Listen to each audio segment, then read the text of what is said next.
Bonsoir à toutes et à tous. Je suis Rudy Cambier, chef du département innovation et partenariat industriel. Je remercie Ecolab et le CGDD déjà pour la journée, la qualité des présentations, des interventions, et aussi l'opportunité pour moi et pour nous, l'IGEN, le CEREMA et l'INRIA, de vous présenter en 15 minutes dans les grandes lignes notre projet de jumeaux numériques de la France et de ses territoires. Peut-être quelques éléments introductifs quand même pour cadrer et donner une définition d'un jumeau numérique dans notre esprit, et notamment à l'IGEN, au CEREMA et à l'INRIA, c'est de passer d'un modèle, on va dire, de cartographie peut-être statique, que vous connaissez toutes et tous, assez classique, à de la cartographie, on va dire, dynamique, et également 3D, permettant de représenter de manière plus dynamique, mais également, vous le verrez, vous le comprendrez, et la place de la data a un rôle central, bien entendu, dans ce projet, également de simuler un certain nombre de scénarios. La manière dont on conçoit en fait ce projet de jumeaux numériques de la France et de ses territoires, c'est véritablement un outil au service de la transition écologique. Il y a un contexte, il faut planifier ces transitions, il faut les territorialiser. Il y a des enjeux d'adaptation des règlements climatiques, de préservation de l'environnement. Il y a toute une série, on l'a vu tout à l'heure avec l'artificialisation des sols et le CSGE, de nouvelles réglementations qui viennent compliquer aussi parfois des grands projets d'aménagement d'infrastructures. On a aussi un besoin, certes, de comprendre, mais surtout de se projeter. C'est ce que j'évoquais avec la nécessité et ce besoin par la data et aussi par l'IA, j'y reviendrai, de simuler des projets d'adaptation, de comparer des scénarios d'action et aussi de faciliter des compréhensions collectives et communes face à des enjeux extrêmement structurants pour la nation et les territoires. Et donc, nous, la réponse qu'on souhaite faire, alors pas uniquement à l'échelle de l'IGEN, du CEREMA et de l'INRIA et en écosystème, vous le comprendrez tout à l'heure, c'est de co-construire en écosystème ouvert avec des acteurs publics, mais également avec des collectifs de recherche, avec des industriels, avec des startups, avec des acteurs issus de la société civile, un projet de socle de jumeaux numériques avec cette capacité à proposer aussi un socle de données multithématiques, des visualisations immersives, des capacités de simulation et surtout des outils d'aide à la décision et au passage à l'action. Donc ce projet, il s'inscrit, vous l'aurez compris, sur deux piliers, deux axes. Je ne reviens pas sur cette nécessité d'appui aux politiques publiques. Donc ce besoin accru de pouvoir simuler, représenter les impacts de phénomènes naturels, d'aménagement et de réglementation. Donc là, on est vraiment en lien avec les objectifs de France Nation Verte. Mais aussi, et ça il faut le savoir peut-être dans la salle ou à distance pour celles et ceux qui nous écoutent, cette opportunité sur le plan économique de fédérer, mutualiser un certain nombre d'initiatives publiques, privées, locaux ou thématiques. Il y a une pluralité aujourd'hui de jumeaux qui se développent et déploient à l'échelle des territoires. Ils ne sont pas nécessairement interopérables. D'accompagner aussi l'émergence d'acteurs industriels et le développement de services à très forte valeur ajoutée en aval, et je l'expliquerai aussi un peu plus loin. Et tout ça s'inscrit finalement dans cette capacité aussi à accompagner la structuration d'une filière autour de jumeaux et des services. Et là, on est vraiment aussi sur une approche qui s'inscrit pleinement dans le contexte de France 2030. Alors, je l'expliquais aussi un peu plus tôt, des réponses, il en existe déjà, des initiatives, des expérimentations. Il y a beaucoup aussi de projets de jumeaux numériques à l'échelle des territoires qui se présentent comme étant des jumeaux numériques, mais qui sont en réalité à ce stade encore uniquement que de très belles maquettes 3D ou de très belles représentations 3D d'un territoire, d'une ville, d'une agglomération. Mais très peu, justement, vont jusqu'à de la capacité de simulation et d'anticipation. Donc des initiatives, il en existe à différents domaines thématiques, que ce soit les transports de gaz aussi, les réseaux, bien entendu les acteurs des réseaux, les systèmes ferroviaires, les systèmes biologiques. À l'échelle des territoires, vous avez déjà certainement dû toutes et tous entendre parler des projets de jumeaux à Angers, à Montpellier, à Rennes encore, ou plus récemment à Strasbourg. Peut-être que le constat que l'on fait à l'IGEN, au CEREMA, à l'INRIA, c'est de se dire que c'est de l'investissement en capacité technique et technologique, c'est de l'investissement humain, c'est de l'investissement aussi économique avec énormément d'argent public, et qu'il y a également ce besoin d'avoir une vision plus large pour appréhender des dynamiques globales, et puis aussi une nécessité en quelque sorte à articuler et à mutualiser justement les développements et la recherche sur ces sujets. Donc à ce stade, le projet de jumeaux numériques de la France et de ses territoires est structuré autour de 3 axes. Le premier, largement déjà expliqué, hein, ce fameux socle technique, premier socle technique de données et de services basé sur des données et des briques technologiques existantes proposées par des acteurs publics et industriels. Donc là, on ne va pas réinventer la roue et je le dis tout de suite, hein, ce projet à ce stade n'est pas dans de l'acquisition de nouvelles données, mais bien de faire avec l'existant. En revanche, là aussi que les choses soient claires, l'IGN, le CEREMA et l'INRIA n'ont pas pour vocation et pour ambition de faire tout à la place de tout le monde. C'est vraiment d'ouvrir et de pouvoir proposer ce socle sur lequel toute une série d'acteurs, publics ou industriels, vont pouvoir venir se connecter et justement apporter, développer des fonctionnalités aval ou même utiliser le projet de jumeaux. Le deuxième axe autour duquel le projet est structuré, c'est l'instruction en local de cas d'usage thématique. Alors peut-être que ma présentation a tout de suite démarré sur l'ambition, on va dire, technique et la réponse aux politiques publiques, mais l'enjeu central, c'est de partir des besoins aussi, et des besoins des territoires, des besoins en matière de politique publique. Et donc l'idée, c'est vraiment d'être en capacité d'instruire en local quelques cas d'usage. J'y reviendrai tout à l'heure, ça peut être sur les sujets en lien avec les transitions agricoles, sur la santé et le suivi des forêts, sur l'aménagement du territoire, de les tester au niveau local pour ensuite leur permettre un passage à l'échelle avec tout un écosystème d'acteurs et de partenaires. Et puis le troisième axe, c'est notamment le volet sur lequel on travaille beaucoup avec l'INRIA, c'est un programme de travail en recherche, hein, puisque bien entendu au cours des 2, 3, 5 années qui viennent, on n'aura pas forcément une réponse technique et technologique à tous les sujets. Il y aura un certain nombre de verrous technologiques en continu à creuser, à transformer, à déverrouiller. Et là, le lien effectivement avec les communautés de chercheurs et avec l'INRIA va être clé pour croiser la recherche et le côté aussi opérationnel sur le jumeau de la France et de ses territoires. Alors, comme je disais tout à l'heure, le socle de données de service, c'est une réplique numérique dynamique du territoire.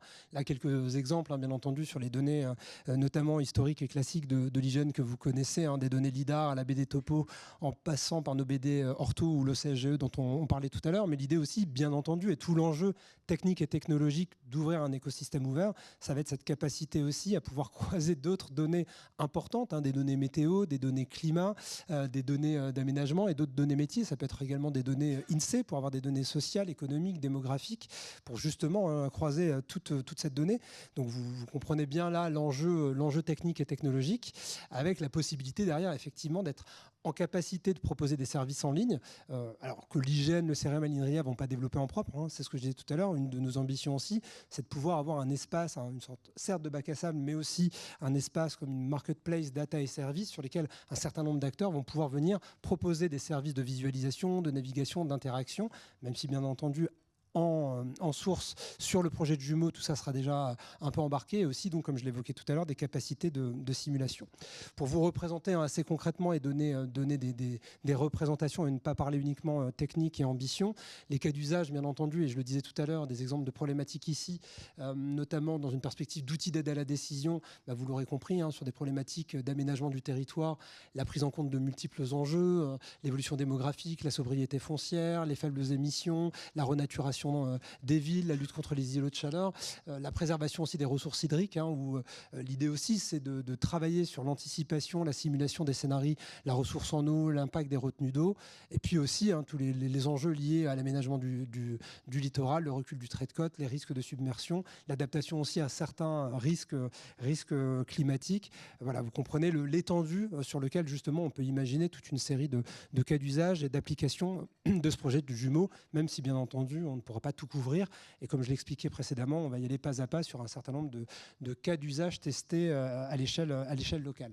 Les verrous technologiques, parmi les verrous technologiques et certains axes de recherche, bien entendu l'élaboration d'un référentiel géographique précis, cohérent et à jour. Je pense que peut-être que certaines et certains d'entre vous savent que le CNIJ a initié, a lancé il y a quelques semaines, quelques mois maintenant, un groupe de travail jumeaux numériques et contribuera grandement avec tout un écosystème d'acteurs à travailler sur les différents référentiels et notamment la standardisation. Un enjeu extrêmement important, c'est l'interopérabilité entre notamment ce projet de socle et notamment les jumeaux locaux. Je le disais tout à l'heure, et je ne citerai pas forcément certains projets de jumeaux, mais on sait que parfois même sur un seul et même territoire, deux jumeaux ne sont pas forcément interopérables, que ce soit un jumeau, on va dire, plutôt industriel versus un jumeau public, et que l'idée aussi, à un moment donné, c'est de rendre cette donnée interopérable et aussi ces infrastructures interopérables.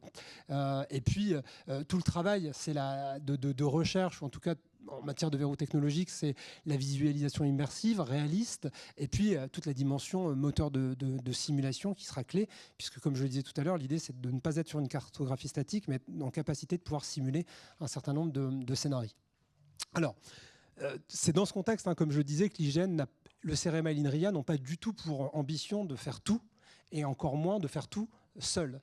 Donc c'est aussi la raison pour laquelle on a initié à la fin du mois de mai, le 23 mai très exactement, un appel à commun pour co-construire le jumeau de la France et de ses territoires. Alors appel à commun très largement ouvert, qui s'adresse aussi bien aux acteurs publics, aux grandes institutions, aux ministères, aux directions d'administration centrale, aux collectivités, mais aussi aux acteurs industriels, aux startups, aux laboratoires de recherche ou encore aux acteurs de la société civile. Ça nous permet en fait de faire remonter des besoins, premièrement à l'échelle des territoires, des besoins de politique publique ou des besoins de cas d'usage plus spécifiques, pour nous aussi collectivement d'identifier et de prioriser les thématiques prioritaires. Ça nous permet aussi assez rapidement d'avoir en quelque sorte une cartographie de ces besoins et aussi de l'existant, et de pouvoir commencer à penser et à travailler la question de l'interopérabilité que j'évoquais un peu plus tôt. Et puis ça nous permet aussi de faire remonter en quelque sorte un certain nombre certes d'initiatives, mais aussi de briques technologiques, ou en tout cas de technologies qui ont déjà été développées sur les territoires et qui gagneraient à être mutualisées. Il y a beaucoup de collectivités avec lesquelles on échange déjà, du nord au sud de la France, qui développent, investissent parfois énormément sur des cas d'usage assez similaires, mais avec des technos différentes, avec des approches différentes. Or là, très clairement, il y aurait effectivement des enjeux à mutualiser et à croiser justement les travaux de recherche et également de développement.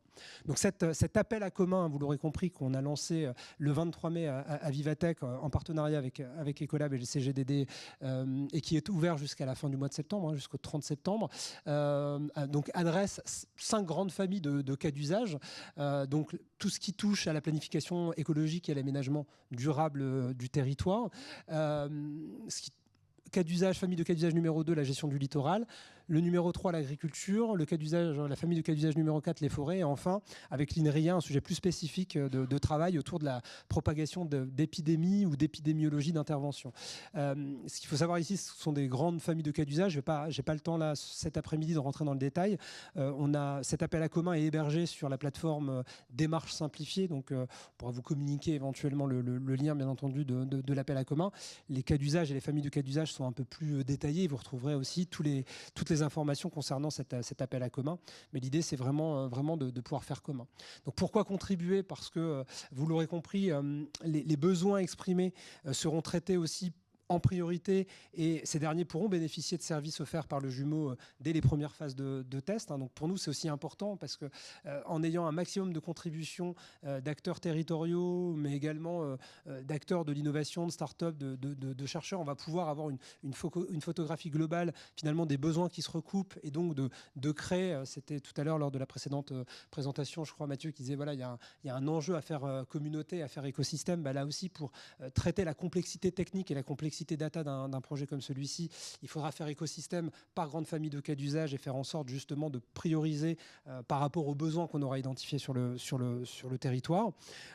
Aussi, bien entendu, grâce à cet appel à commun, on va faire remonter un certain nombre de besoins, voire de propositions techniques ou technologiques, et ça nous permettra aussi de construire ce jumeau en prenant en compte les spécificités des contributions proposées et, comme je le disais tout à l'heure, les opportunités d'interconnexion qui seront recensées au cours de l'appel.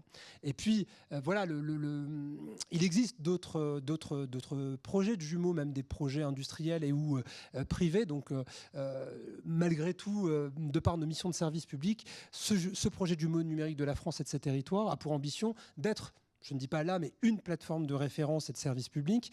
Et finalement, les solutions qui seront référencées, je parle notamment, et là je m'adresse aux acteurs peut-être plus privés, industriels, qui voudront se connecter à ce projet de jumeaux et pourquoi pas y développer un certain nombre de services ou de fonctionnalités aval à grande valeur ajoutée, pourront aussi atteindre des publics nettement plus larges dans le cadre de leur projet et de leur développement. Donc vous l'aurez compris, ce projet de jumeaux numériques est extrêmement ambitieux. Les challenges techniques et data sont extrêmement forts.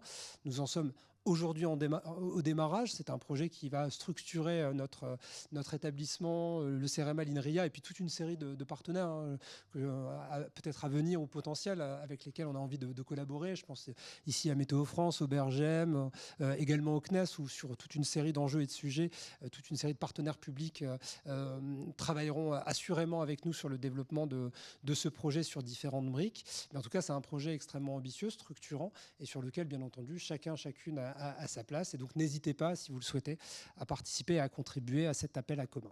Voilà. Je ne sais pas si on a un peu de temps pour les questions ou les réponses, mais globalement, j'ai tenu les 15 minutes.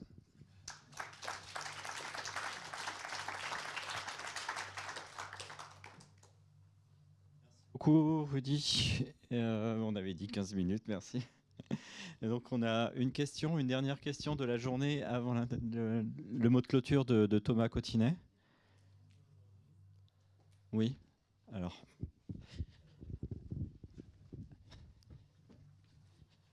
C'était juste devant moi. Merci beaucoup. Donc je rebondis un petit peu sur le séminaire de la semaine dernière sur la souveraineté des données. Donc évidemment, le jumeau numérique va être quelque chose d'extraordinaire, payé un peu par nos impôts, par tout le monde, et ça va être mis à disposition de tous et de toutes. Donc ça, c'est le côté open data, c'est bien, mais il faut aussi savoir que ça va être utilisable par d'autres, donc autres que notre écosystème, et avec des écosystèmes comme peut-être les Coréens, les Chinois. Et moi, je suis toujours un peu dubitatif sur cette open data-là, qui reste très sensible. Comment est-ce qu'on pourrait le gérer? On pourrait imaginer un système de licence ou même aussi une rétrocession de ce que les entreprises pourraient gagner en utilisant des données qui sont un bien public, et comment ça pourrait aussi contribuer au financement de l'hygiène, par exemple. Alors, merci pour la question, parce que ça me permet d'apporter un complément. J'ai pas eu le temps, là, dans le cadre de la présentation, et ce n'était pas forcément par rapport au thème du jour le moment pour en parler, mais même si j'ai un tout petit peu esquissé le sujet, vous l'aurez compris, ici, il y a un objectif et un enjeu de construire un socle qui est un socle initial, mais qui n'aura pas réponse à tout. Alors effectivement, ce socle de données et de services va s'appuyer grandement sur l'existant et sur des données qui sont déjà, pour le coup, ouvertes. Toutes les données de l'hygiène, par exemple, que j'ai rapidement évoquées tout à l'heure, sont déjà ouvertes. En revanche, l'objectif du projet, c'est de ne pas rendre tout ouvert et accessible. Il y aura des données, y compris il y a des enjeux de souveraineté, mais également des enjeux de sensibilité des données. On a déjà échangé avec certains acteurs, notamment au ministère de l'Intérieur, qui nous alertent sur, attention, là, si on a accès à trop d'informations sur les réseaux, notamment les réseaux énergétiques ou autres, il peut y avoir un sujet. Donc nous, on voit vraiment ce projet de jumeaux à deux niveaux, c'est-à-dire il y aura une couche ouverte au regard justement des objectifs d'open data, mais on aura aussi un espace plus fermé et plus sécurisé que j'évoquais plutôt tout à l'heure quand je parlais de marketplace data et services, où là on sera plutôt sur un modèle économique, effectivement, dans un cadre juridique à définir, qui ne sera pas nécessairement piloté et sous l'ordre de l'hygiène du CEREMA et de l'INRIA. Toute cette partie-là est également en construction. Et sur cette marketplace data et services, là, il y aura un modèle économique avec la possibilité, plutôt dans un espace fermé, de pouvoir manipuler d'autres types de données, de croiser de la donnée, voire pourquoi pas aussi d'en acheter, d'en acquérir. Ça, ce sera une autre partie du projet. Mais l'idée, c'est de ne pas tout ouvrir non plus. Mais en tout cas, d'avoir quand même, comme une démarche un peu freemium, un niveau de base, notamment pour des acteurs de services publics qui auraient besoin d'accéder à une information plus concentrée, de l'accès à de la cartographie dynamique en 3D, également à des premières possibilités de simulation. Eh bien, merci. Merci à vous et merci Thomas. C'est bon parce qu'il faut...